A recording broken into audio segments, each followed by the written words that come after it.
한국인들이 많이 틀리는 일본어 발음. 안녕하세요. 오늘은 많은 분들이 흥미를 가지고 계시는 일본어, 그 중에서도 한국 분들이 자주 틀리는 일본어 발음에 대해 자세히 알아보는 시간을 가질 거예요. 일본어는 한국어와 문법적으로 유사한 점이 많아서 배우기 쉽다고 생각하기 쉬운데요. 막상 발음에서는 생각보다 어려운 부분들이 많습니다. 오늘 이 시간을 통해 정확하고 자연스러운 일본어 발음에 한 걸음 더 다가갈 수 있도록 제가 도와드릴게요. 일본어 발음은 단순히 의사소통을 넘어 일본 문화를 이해하고 현지인들과 더욱 깊이 교류하는 데 필수적인 요소이기 때문에 그 중요성이 더욱 강조됩니다.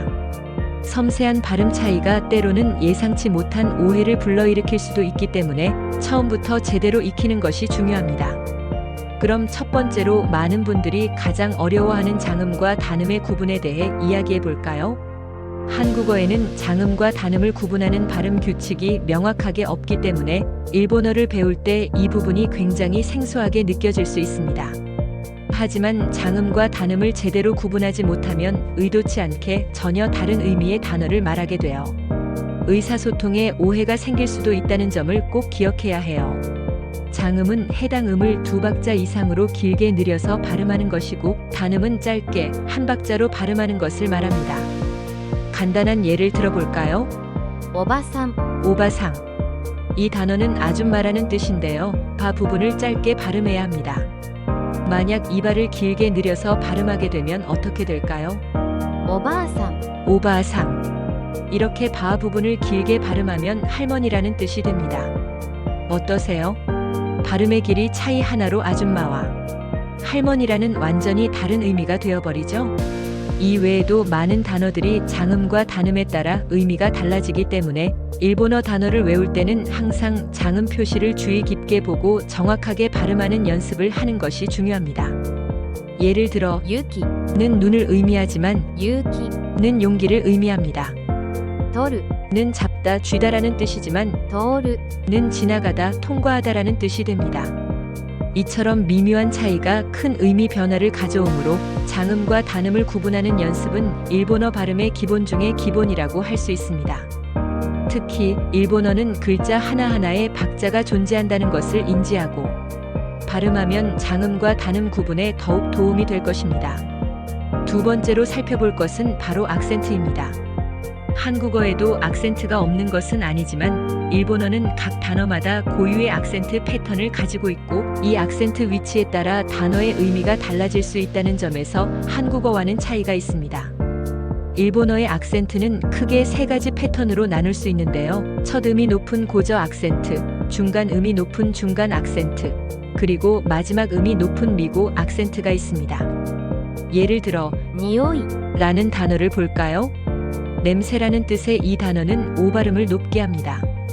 만약 이 악센트를 다르게 하면 의미가 혼동될 수 있어요. 예를 들어 아메, 라는 단어는 악센트 위치에 따라 비가 될 수도 있고 사탕이 될 수도 있습니다. 하시, 역시 악센트에 따라 다리가 되거나 젓가락이 되기도 합니다. 이처럼 악센트도 장음과 단음처럼 단어의 의미를 결정하는 중요한 요소이므로 단어를 외울 때 사전을 통해 악센트 위치를 확인하고 함께 익히는 습관을 들이는 것이 좋습니다. 악센트 연습을 할 때는 일본인이 발음하는 것을 여러 번 듣고 따라하는 쉐도잉 연습이 가장 효과적입니다.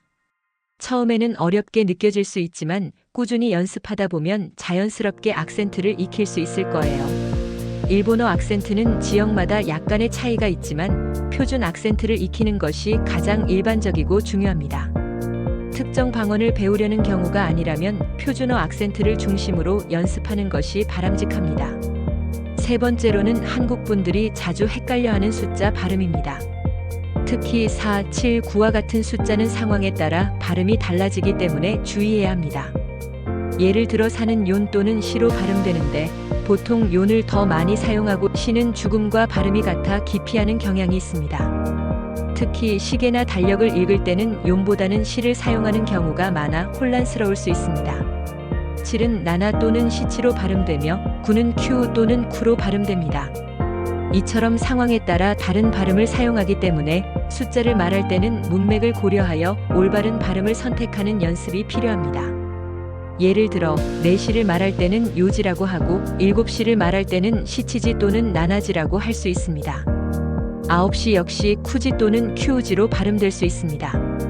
뿐만 아니라 개수를 셀 때, 요일을 말할 때, 전화번호를 말할 때 등 다양한 상황에서 숫자의 발음이 미묘하게 변화할 수 있습니다. 이러한 예외적인 숫자 발음 규칙들을 미리 익혀두면 훨씬 더 자연스러운 일본어 회화가 가능해질 것입니다. 이처럼 숫자 발음은 규칙이 복잡하게 느껴질 수 있지만 자주 사용되는 숫자 조합들을 익히고 실생활에서 반복해서 사용해 보는 것이 가장 좋은 방법입니다. 네 번째로 발음에 대해 알아보겠습니다. 일본어의 응은 한국어의 니은, 미음, 이응과 유사하게 들리기도 하는데요. 뒤에 오는 글자에 따라 발음이 달라지는 특징이 있습니다. 예를 들어 응 다음에 바, 파, 마행의 글자가 올 때는 입술을 붙여서 미음처럼 발음하는 경향이 있습니다. 新聞 신문의 응은 미음처럼 발음되고 散歩 산책의 응도 미음처럼 발음됩니다.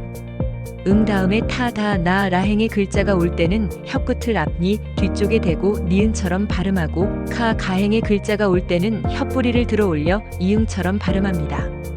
그리고 이 외의 경우, 즉 뒤의 모음이나 사, 차, 하, 야, 와행의 글자가 올 때는 비음으로 응에 가깝게 발음합니다. 이러한 응 발음의 미묘한 차이를 잘 살리면 훨씬 더 자연스러운 일본어 발음을 구사할 수 있습니다. 이건 역시 일본인의 발음을 많이 듣고 따라하면서 자연스럽게 체득하는 것이 중요합니다. 응은 단독으로도 한 박자를 가지는 특이한 발음이므로 박자 계산 시에도 주의해야 합니다. 다섯 번째로 쯔 발음입니다. 쯔는 한국인이 어려워하는 발음 중 하나로 츠와 쯔의 중간 발음이라고 할 수 있습니다. 한국어의 츠보다 좀 더 강하게 혀끝을 치아 뒤쪽 잇몸에 가까이 대고 발음하는 느낌입니다. 이 발음은 스 발음과 비교하면서 연습하면 좋습니다. 쯔와 스는 입모양과 혀의 위치가 매우 유사하지만 쯔는 마찰음보다는 파찰음에 가깝게 발음됩니다. 마치 티읕과 시옷 발음을 동시에 내는 듯한 느낌인데요. しんつけ 절임이나 つき 달과 같은 단어를 통해 연습해보세요. 처음에는 어색할 수 있지만 꾸준히 반복하면 충분히 익숙해질 수 있습니다. 츠 발음은 특히 외래어를 일본어로 표기할 때 자주 등장하므로 익숙해질수록 일본어 발음의 폭이 넓어질 것입니다. 예를 들어 피자를 피자라고 발음할 때 쯔가 사용됩니다. 여섯 번째, 일본어의 박자 감각입니다. 일본어는 각 음절이 거의 동일한 길이로 발음되는 경향이 있습니다. 한국어와 달리 모든 글자에 일정한 박자가 있다고 생각하는 것이 좋습니다. 특히 장음, 초금, 그리고 응은 각각 한 박자를 차지한다는 점을 기억해야 합니다. 예를 들어 규를 의미하는 みかん 은미, 카, 응, 세 박자로 발음됩니다. 교실을 의미하는 教室 는 쿄, 오, 시, 츠 네 박자로 발음됩니다. 여기서 ぎょ 는 두 글자이지만 한 박으로 계산된다는 점을 명심해야 합니다. 이처럼 일본어는 각 음절의 길이를 정확하게 지키는 것이 중요한데요. 이 박자 감각을 익히기 위한 좋은 방법은 박수를 치면서 단어를 발음해 보는 것입니다. 단어의 음절 수만큼 박수를 치면서 발음하면 자연스럽게 일본어의 리듬과 박자를 몸으로 익힐 수 있습니다. 처음에는 조금 어색할 수 있지만 꾸준히 연습하면 일본어의 자연스러운 흐름을 파악하는 데 큰 도움이 될 거예요. 일본어의 이러한 박자감은 노래를 부르거나 일본 드라마나 영화를 통해 자연스럽게 익힐 수도 있습니다. 리듬을 타면서 발음하면 더욱 재미있게 배울 수 있을 것입니다. 발음 연습 팁을 하나 더 알려드릴게요. 일본어 발음을 한국어 발음으로 억지로 외우려 하지 마세요. 예를 들어 ありがとうございます 를 아리가또 고자이마스라고 한국어 표기법 그대로 외우기보다는 일본인이 발음하는 소리를 듣고 그대로 따라 하려고 노력하는 것이 훨씬 중요합니다. 한국어 표기법은 어디까지나 참고용일 뿐 실제 발음과는 차이가 있을 수 있기 때문입니다. 일본어 원어민의 음성을 반복해서 듣고 소리 나는 대로 따라하는 쉐도잉 연습을 꾸준히 하는 것이 가장 효과적입니다. 요즘은 좋은 발음 연습 앱이나 온라인 자료들이 많이 있으니 적극적으로 활용해 보세요. 또한 녹음 기능을 활용하여 자신의 발음을 녹음하고 원어민의 발음과 비교해 보는 것도 아주 좋은 방법입니다. 스스로의 발음에서 개선할 점을 객관적으로 파악할 수 있기 때문입니다. 마지막으로 일본인 친구나 언어 교환 파트너를 사귀어 직접 대화하며 발음을 교정받는 것도 큰 도움이 됩니다. 실제 상황에서 발음 연습을 하면서 자연스럽게 익숙해질 수 있을 거예요. 마지막으로 한국 분들이 자주 헷갈리거나 자연스럽지 못하게 사용하는 몇 가지 표현들을 소개해 드릴게요. 첫 번째는 はい 의 사용법입니다. 하이는 단순히 네라는 긍정의 대답뿐만 아니라 상대방의 말을 경청하고 있다는 의미로도 사용됩니다. 예를 들어 상대방이 이야기할 때 중간중간 하이라고 추임새를 넣으면 네 알겠습니다. 네 듣고 있습니다 라는 의미가 되어 더 자연스러운 대화가 가능해집니다. 이처럼 하이는 다양한 뉘앙스를 포함하고 있으므로 문맥에 따라 적절하게 사용하는 것이 중요합니다. 두 번째는 お願いします 와, ください 의 구분입니다. 둘 다 부탁합니다 또는 주세요라는 의미로 사용될 수 있지만 뉘앙스의 차이가 있습니다. お願いします 는 좀 더 정중하고 포괄적인 부탁이나 요청을 할 때 사용하며 てください 의 형태로 사용하는 ください 는 어떤 행동을 직접적으로 요청할 때 사용합니다. 예를 들어 물 좀 주세요라고 할 때는 お水をください 가 더 자연스럽고 어떤 업무를 부탁할 때는 よろしくお願いします 와 같이 오네가이시마스를 사용하는 것이 일반적입니다. 이 외에도 일본어에는 다양한 존경어와 겸양어가 존재하며 상황에 따라 적절히 사용하는 것이 중요합니다. 처음에는 어렵겠지만 계속 사용해 보면서 감을 익혀나가면 됩니다. 오늘은 한국인들이 자주 틀리는 일본어 발음들에 대해 자세히 알아보았습니다. 장음과 단음, 악센트, 숫자 발음, 응과 쯔 발음, 그리고 박자 감각까지 정말 다양한 요소들을 살펴봤는데요. 처음에는 어렵게 느껴질 수 있지만 꾸준히 연습하고 원어민의 발음을 많이 듣는다면 분명 더 자연스럽고 정확한 일본어를 구사할 수 있게 될 거예요.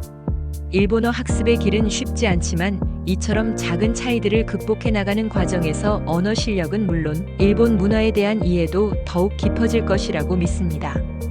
오늘 배운 내용을 바탕으로 꾸준히 연습하셔서 여러분의 일본어 실력이 한 단계 더 발전하시기를 응원합니다. 오늘 영상이 유익하고 재미있었다면 구독과 좋아요 잊지 마시고요. 알림 설정도 해주시면 더욱 감사하겠습니다. 다음 시간에도 유익한 내용으로 찾아올게요. 시청해주셔서 감사합니다.